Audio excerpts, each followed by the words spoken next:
یہ یقین رکھیے ہندوستان حملہ آور ہوگا،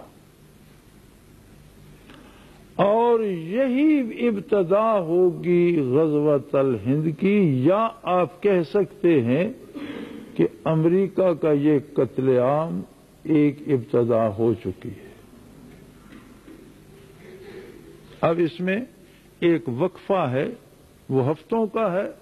یا مہینوں کا ہے، اس کا علم رب العالمین کو ہے، لیکن اس وقفے کے بعد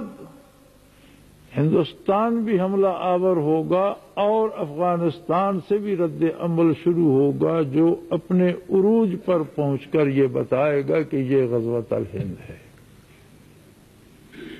اور جس میں انشاءاللہ العزیز مسلمانوں میں بیداری پیدا ہوگی، مسلمان شریک ہوں گے، اور امریکہ صرف افغانستان کی بات کر رہا ہے، جبکہ نبی رحمت صلی اللہ علیہ وسلم نے بر صغیر کی بات کی ہے، چونکہ ہند صرف بھارت کو نہیں کہتے، صرف پاکستان کو نہیں کہتے، ہند صرف کشمیر کا نام نہیں ہے، پورا بر صغیر ہند کہلاتا ہے، اور اصدق الصادقین صلی اللہ علیہ وسلم کا ارشاد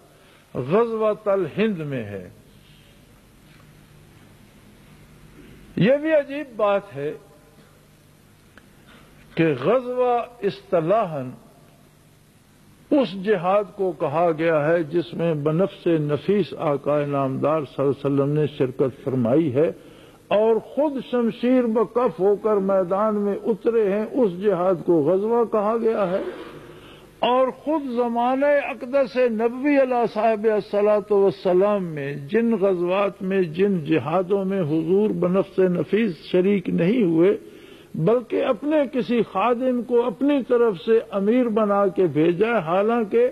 جنگ حضور کی زیر قیادت ہوئی ہے، احکام حضور کے تھے، یہ کرنا ہے، یہ نہیں کرنا، وہاں سے آگے ہٹنا ہے، وہاں سے پیچھے ہٹنا ہے، لیکن حضور بنفس نفیس اس میں شریک نہیں تھے، مدینہ منورہ جلوہ افروز تھے۔ ان تمام جہادوں کو سرایا کہا گیا، سریہ جس کی جمع سرایا ہے، لہذا غزوات و سرایا کہا جاتا ہے حضور کے عہد کے وہ جہاد جن میں بنفس نفیس شریک ہوئے، اور حضور کے عہد کے وہ جہاد جن میں اپنے کسی خادم کو امیر مقرر کر کے آپ نے لڑایا۔ عجیب بات ہے کہ سینکڑوں سالوں بعد، کئی صدیوں بعد آنے والے اس جہاد کو آپ نے غزوۃ الہند فرمایا۔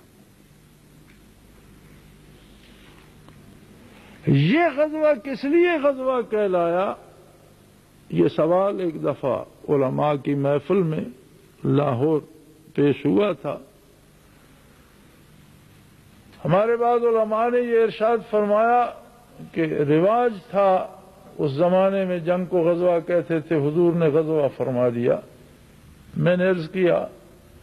کہ محمد الرسول اللہ صلی اللہ علیہ وسلم رواجوں کے پیروکار نہیں تھے، اللہ کے رسول اور دین کے داعی، اور جو فرماتے تھے وہ دین ہوتا تھا، لہذا ارشاد نبوی کو رواج کی پیروی نہیں کہا جا سکتا، اور اس لیے جرأت نہیں کرنی چاہیے۔ آپ نے جب غزوہ فرمایا تو یہ غزوہ ہی ہے۔ رہی بات کہ حضور بنفس نفیس تو اس میں شریک نہیں، حضور تو اس دار فانی سے دار بقا کو تشریف لے جا چکے، لیکن نبوت آپ ہی کی ہے،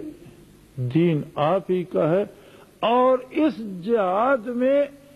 وہ توجہ نصیب ہوگی محمد الرسول اللہ کی جو بدر و احد میں یا ان مختلف غزوات میں جن میں بنفس نفیس شریک تھے، انشاءاللہ وہی توجہ اس جہاد ہند میں نصیب ہوگی مجاہدوں کو، اس لیے نبی کریم صلی اللہ علیہ وسلم نے اسے غزوۃ الہند قرار دیا۔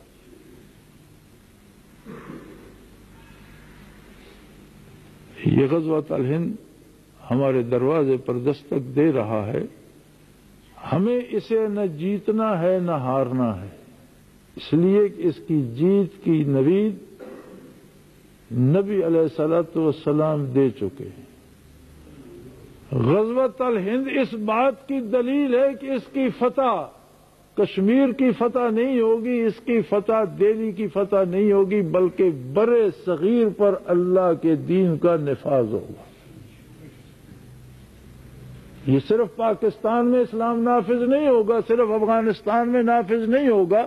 بلکہ انشاءاللہ العزیز پورے برے صغیر پر اس جہاد کے نتیجے میں اسلام نافذ ہوگا۔ جو اس جہاد میں شہید ہوں گے بلا حساب جنت میں داخل ہوں گے، اور جو اس جہاد سے زندہ واپس آئیں گے وہ بھی آپ کو زمین پر چلتے پھرتے جنتی نظر آئیں گے۔ وہ بھی وہ لوگ ہوں گے جو بلا حساب جنت میں داخل ہونے والے ہوں گے اور اس زمین پر چلتے پھرتے جنتی نظر آئیں گے، جس طرح نبی کریم صلی اللہ علیہ وسلم نے اہل بدر کے بارے فرما دیا تھا کہ آج کے بعد بدر میں شریک ہونے والے جو جی چاہے کریں جنت ان کے لیے مقرر ہوگی۔ اور اس پر محدثین کرام نے وضاحت فرمائی کہ حضور نے کوئی قید نہیں لگائی، یہ چوری کر لیں، یہ گناہ کر لیں، ان سے برائی ہو جائے، یہ قتل کر دیں تو پھر بھی یہ جنتی ہیں۔ جس کے جواب میں خود فرماتے ہیں، شارحین حدیث فرماتے ہیں کہ جنہیں حضور نے کہہ دیا ہے جنتی ہیں، وہ صدیوں بھی زندہ رہیں تو ان سے کام وہی ہوگا جو اہل جنت کو کرنا چاہیے۔ اللہ انہیں محفوظ قرار دے دیتا ہے، گناہ سے حفاظت کرتا ہے۔ اس لیے حضور علیہ السلام نے فرمایا کہ میرے بعد اگر امت میں اختلاف پیدا ہو جائے اور اہل بدر میں سے ایک بندہ زندہ ہو، پوری امت کی رائے دوسری طرف ہو تو عمل اس پر کیا جائے گا جو اہل بدر کی رائے ہوگی، اس لیے کہ اس کی رائے صحیح ہوگی، وہ جنتی ہے، وہ غلط بات اللہ اس کے منہ سے نکلوائے گا نہیں۔ اور اس کے بعد نبی رحمت صلی اللہ علیہ وسلم نے فاتح قسطنطنیہ کے لیے بشارت دی تھی کہ جو لشکر قسطنطنیہ فتح کرے گا وہ بلا حساب جنتی ہوگا۔ اور اس کے بعد فرمایا کہ وہ لوگ جو غزوۃ الہند میں شریک ہوں گے وہ بلا حساب جنتی ہیں، اور اس کے بعد وہ جماعت بلا حساب جنتی ہے جو عیسیٰ علیہ السلام کے نزول کے بعد ان کے ساتھ مل کر جہاد کرے گی۔ لہذا حالات حاضرہ ارشادات نبوی کی روشنی میں بالکل واضح ہے کہ ہندوستان جنگ میں کودے گا، جنگ مسلط کرے گا مسلمانوں پر، اور اس کا دفاع انشاءاللہ العزیز مجاہدین اسلام کریں گے، افواج پاکستان کریں گی، اور غازیان افغانستان کریں گے، غازیان پاکستان کریں گے۔ وہ لوگ جو یہ فیصلہ کر چکے ہیں کہ ہمیں محمد الرسول اللہ کے ارشاد پر یقین ہے اور ہم اس جنت کے حصول کے لیے اپنی جانیں دیں گے، وہ لوگ کریں گے۔ غزوہ احد میں جب اہل مکہ نے پلٹ کر حملہ کر دیا اور وہ حملہ پیچھے سے تھا اور گٹ مڈ ہو گئی، تو ایک صحابی، ایک اہل مدینہ میں سے ایک صحابی دوسرے ساتھی کو پکارتا ہے کہ واپس آ جاؤ، یہ لوگ نعرے لگا رہے ہیں کہ ہم نے اللہ کے رسول کو معاذ اللہ شہید کر دیا اور مسلمان ختم ہو گئے، تو کس لیے لڑ رہے ہو؟ اس نے کہا چھوڑو ان کی باتوں کو، میرے ساتھ آؤ، اس گھاٹی سے مجھے جنت کی بو آ رہی ہے، یہاں جنت پڑی ہے، ادھر آؤ میرے ساتھ آؤ۔ اور پھر وہ اسی وادی میں شہید ہو گیا۔ جس طرح جنتیں تب لٹی تھی اس کے بعد جنت اب لٹ رہی ہے، اور اسے روکنا نہ حکومت کے بس میں ہے، نہ میرے بس میں ہے، نہ آپ کے اختیار میں ہے، اور نہ ہندوستانیوں کے اختیار میں ہے، اس لیے کہ یہ غزوۃ الہند بنے گا تب ہی جب ہندوستان بھی اس میں کودے گا۔